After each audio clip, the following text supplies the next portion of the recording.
చెప్పండి అమ్మా, ఎక్కడి నుంచి వచ్చారు మీరు? మేము ఎల్బీనగర్ నుంచి వచ్చాం. ఎల్బీనగర్ అంటే హైదరాబాద్ నుంచి వచ్చారన్నమాట.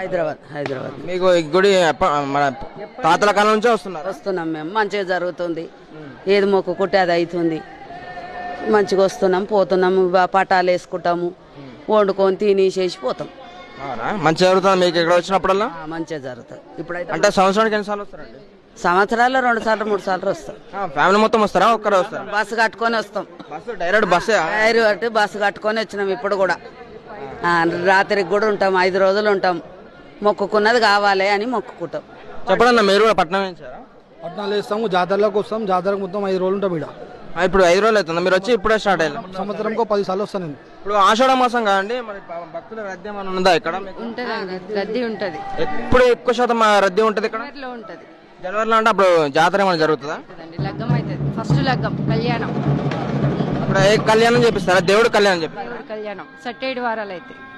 అర్థం కాలే. 7 వారాలు అయితే. 7 వారాలు అంటే? వారాలు అంటే దేవుడికి సంబంధించింది. వారం ఆయనకి వారం ఆదివారం. మీరు కూడా పట్నాలు? మాకు దేవుడు వస్తాడు మొత్తం. ఓకే అండి, థ్యాంక్ యూ. వాళ్ళు ఇప్పటిదాకా మాట్లాడింది పట్నాలు అంటే ఇదే అన్నమాట. వీళ్ళు పట్నం వేస్తున్నారు. మామూలుగా వాయిస్ కూడా మనం ఎవరిని కట్ చేయొద్దు, నార్మల్ చూస్తూ ఉండండి. మాట్లాడలే కానీ వాయిస్ వినపడదు.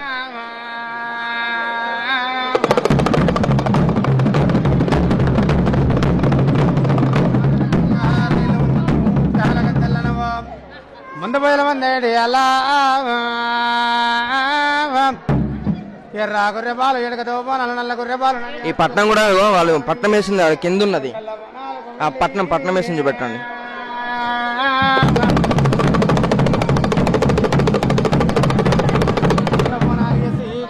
మొత్తం కుటుంబ సభ్యులు మొత్తం వచ్చేసి మొత్తం కూర్చొని పట్నం వేస్తున్నారు.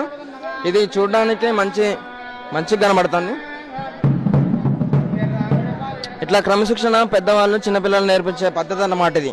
ఈ పద్ధతులు నేర్చుకుంటే దేవుడు ఈ పిల్లలకి మంచి క్రమశిక్షణ పెరిగి చెడు అలవాట్లకు పోకుండా మంచి జాగ్రత్త పరిచే అవకాశాలు క్రమశిక్షణ విధానం ఇదంతా